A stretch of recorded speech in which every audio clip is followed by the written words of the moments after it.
කොහොමද යාළුවනේ හැමෝම හොඳින් ඇති කියලා හිතනවා. ඉතින් මං අද ඔයාලව එක්කයි යන්නේ සඳකඩ පහන බලන්න. හැබැයි අපි හැමෝම බලන්න යන සඳකඩ පහන නන් නෙමෙයි. ඉතින් වීඩියෝ එක හොඳයි නම් මතක් කරලා ලයික් එකක් කමෙන්ට් එකක් දාන්න යන්න. වැඩි කතා නැතුව අපි යමු අද වීඩියෝ එකට.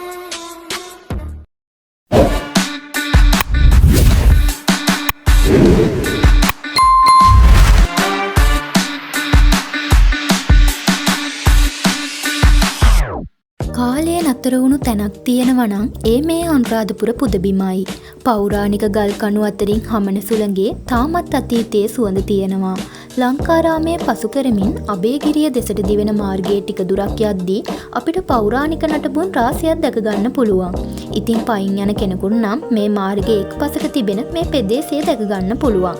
එතන ඉඳන් ටිකක් ඇවිදන් යද්දී අපිට දෙවෙනි සඳකඩ පහන හමු වෙනවා. එසේත් නැතිනම් ඒ මාර්ගයේ ඉදිරියට ගියාම අපිට කලාත්මකම සඳකඩ පහන හා කලාත්මකම මුරගල හමු වෙනවා.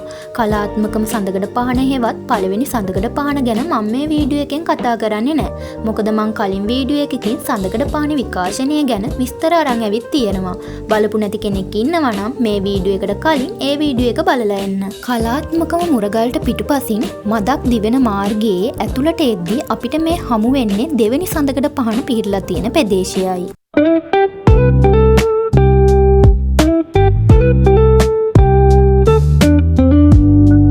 දැක්වෙන පලාපෙති වලින් ලෝකයේ ගිනිගත් ස්වරූපයත් සිව්පාවුන්ගෙන් ජාති ජරා ව්‍යාධි මරණත් ලියවැලෙන් තණ්හාවත් හංසයාගෙන් සාදු ජනයාත් කුඩා ලියවැලෙන් තණ්හාව හීනවීමත් පත්මයෙන් විමුක්තියත් ප්‍රකාශනය වෙන බව සෙන්රත් පරණවිතාන මහතාගේ අදහස වෙනවා. කෙසේ නමුත් අතීතයේ විහාරස්ථානවල ඉදිරි දොරකඩ පාපිස්සක් ආකාරයට නිර්මාණය කරන ලද මෙම නිර්මාණය පසුකාලීනව කලාකරුවන් විසින් සියුම් කැටයමින් අලංකාර කරනු ලබනවා. කටුවයි මිටියයි පාවිච්චි කරලා මේ නිර්මාණය කරලා තියෙන සියුම් කැටයම් මගින් අදටත් අපේ ප්‍රෞಢ ඉතිහාසය විරාජමානව කියා පානවා. කලාත්මකම සඳකඩ පහනෙන් මේ වෙනස් වෙන්නේ ප්‍රමාණයෙන් පමණයි. ඉතුරු සියලුම ආවේනික ලක්ෂණද මේ ඒ ආකාරයෙන්ම පවතිනවා. ඉතින් ඔයාලත් අනුරාධපුරේ ආවොත් වැඩි කවුරුත් බලන්න යන්න ඇති මේ සඳකඩ පහනත් බලන්න අනිවාර්යෙන්ම යන්න.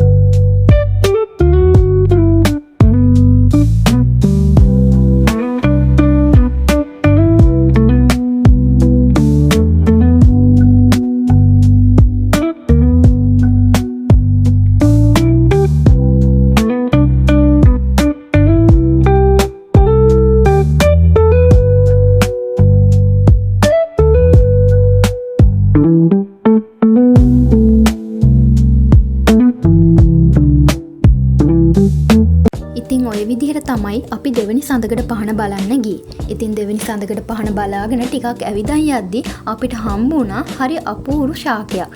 ඔයාලත් මේ ශාකය ගැන හරියටම දන්නවද කියන්නේ නම් මන් දන්නේ මේවට කියන්නේ රණවරා කියලාලු. ඉතින් මං අහලා තියෙන විදිහට රණවරා කියන්නේ හොඳ බෙහෙත් ඖෂධයක්. ඉතින් මේ හැමතැනකම වගේ මේ ශාකය අපිට දැක් ගන්න පුළුවන්. ඉතින් මේ ආකාර නටබුන් කිහිපයක්ම අපිට මේ භූමියෙන් දැක ගන්න පුළුවන්. ඉතින් මේ හැම ගොඩනැගිල්ලක්ම පහේ පිහිටලා තියෙන්නේ අබේගිරි විහාරයේ කේන්ද්‍ර කරගෙන. ඉතින් මේ පොසොන් කාලේට ඔයාලා අනුරාධපුරේ ආවොත් ඔයාලට නිතරම දකින්න පුළුවන් දෙයක් තමයි වීර කියන්නේ. ඉතින් අපි වීරත් කාලා එහෙමම ගෙදර එන්න පිටත් වුණා. ඒ වගේම මෙන්න මේ පුංචි යාළුවත් අපිට හම්බ වුණා. ඉතින් ඔය විදිහට තමයි අපි දෙවෙනි සඳකඩ පහන බලන්න ගියේ. ඉතින් මේ පොසොන් එකට ඔයාලා අනුරාධපුරේ එනවා නම් අනිවාර්යෙන් මේ අබේගිරිය අවට ප්‍රදේශයේ පිහිල්ලා තියෙන මේ වගේ හරි ලස්සන තැන් වැඩි කවුරුත් බලන්න යන්නේ නැත්නම් විශේෂයෙන්ම ගිහිල්ලා බලන්න. හැබැයි ඔයාලට විශේෂයෙන්ම කියන්න ඕනේ ඔයාලා මේ පරිසරය අනිවාර්යෙන්ම ආරක්ෂා කරන්න. මොකද මේ ප්‍රදේශය හරිම ලස්සනයි. හරිම නිස්කලංක වටපිටාවක් තමයි පිහිල්ලා තියෙන්නේ. ඒකෙන්ද අපි අපේ දේවල් රැක ගන්න ඕනේ. ඔයාලා ඇවිල්ලා මේ තැන් අපිරිසුදු කරලා අවලස්සන කරලා යන්න එපා. මොකද මේ පරිසරය මේ උරුමයන් අදටත් වැඩිය අපිට වටිනාකමින් වැඩි වෙන්නේ තවත් නුදුරු අනාගතයේදී. ඒක නිසා මේ තැන් හැම තැනක්ම ආරක්ෂා කරන්න අනිවාර්යෙන් ඔයාලා මතක තියාගන්න. ඉතින් අදට ගිහිල්ලා එන්නම් හැමෝම සතුටින් පරිස්සමට ඉන්න.